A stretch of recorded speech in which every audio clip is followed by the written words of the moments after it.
প্রশ্নটা 2013, 14, 15, 18, 20 এবং 22 সালে আসছে, মানে এটা খুব ইম্পর্টেন্ট। প্রশ্নটা হলো মুক্ত ইলেকট্রন তথ্য হতে ওহমের সূত্র প্রতিপাদন করো এবং তা থেকে রোধকত্ব রাশি নির্ণয় করো। এখন দেখো, পরম শূন্য তাপমাত্রায় ধাতুর ভিতর ইলেকট্রনগুলো একটি নির্দিষ্ট শক্তিস্তর পর্যন্ত পূর্ণ থাকে, যাকে কাল্পনিক ফার্মি গোলক বলা হয়। এখানে ফার্মি হবে, ফ্যামিলি লেখছে, ঠিক আছে, এখানে ফার্মি হবে। এইটা হলো সেটা চিত্র, ঠিক আছে।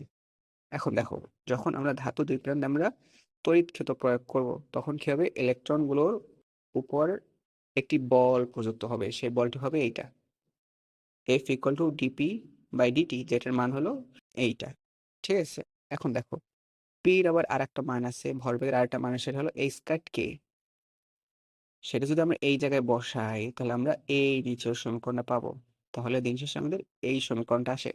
যখন তোমার তড়িৎ ক্ষেত্র প্রয়োগ করা হবে, ফলে দেখা যাবে ইলেকট্রন কি হবে, বল প্রাপ্ত হবে ইলেকট্রন, এবং ইলেকট্রন বল প্রাপ্ত হওয়া মানে কি, ইলেকট্রনের গতি বৃদ্ধি হওয়া, এবং ইলেকট্রনের গতি বৃদ্ধি হওয়া মানে কি, ইলেকট্রনের একটা সংঘর্ষ ঘটবে, এবং সেই সংঘর্ষের বর্গাকার যদি টাউ হয়, তবে স্থির আয়তন তরঙ্গ ভেক্টরের সরণ হবে এইটা, ঠিক আছে।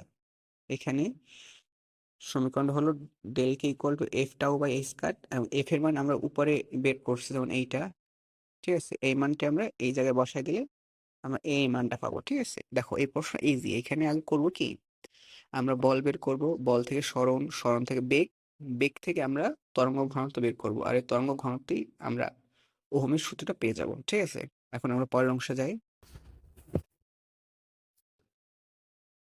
যেহেতু আমাদের বল এবং সরণ বের করা হয়ে গেছে, এখন আমরা করবো কি, বেগ বের করব, তারপর বেগ থেকে ঘনত্ব বের করব, ঘনত্ব থেকে আমরা এই ওহমের সূত্রটা পেয়ে যাব, ঠিক আছে।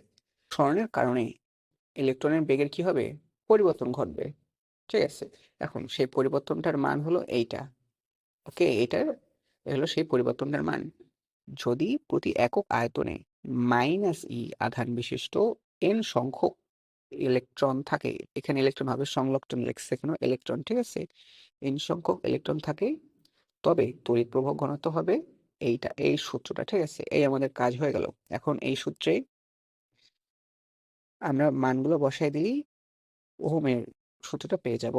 এখন দেখো, এখানে আমরা করছি কি, দেখো, কিউ এর মান আমরা বলে নিছি, সেটা হলো কি, -e। সেটা এখানে বসালে হবে এরকম যে n -e, এবং ভি এর জন্য আলাদা একটা মাইনাস আছে, সেটাও এখানে হবে, এই মাইনাস মাইনাস কি হবে, প্লাস হয়ে যাবে, সেজন্য ব্যানিশ।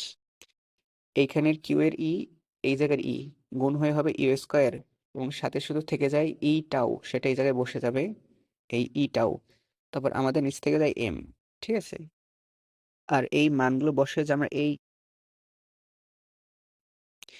আর এই মানগুলো বসে আমরা যে এই সমীকরণটা পেলাম না, এটাই হলো তোমার ওহমের সূত্র, ঠিক আছে। দেখছো, এটা কিন্তু খুব ইজি। এখন দেখো, আমরা এখানে আরেকটা কি চেয়েছিল, যে রোধকত্ব। এখন দেখো, রোধকত্ব বের করতে হলে সবচেয়ে সহজ পদ্ধতি হলো পরিবাহিতা বের করা।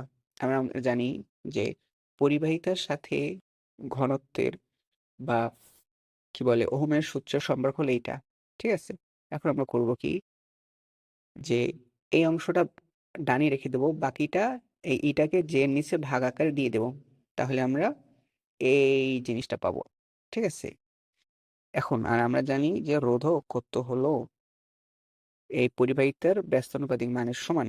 তাহলে এখন এই মানটা যে আমরা পেলাম, এইটাকে উল্টাই দিলেই আমরা রোধক কত্তের মান পেয়ে যাব।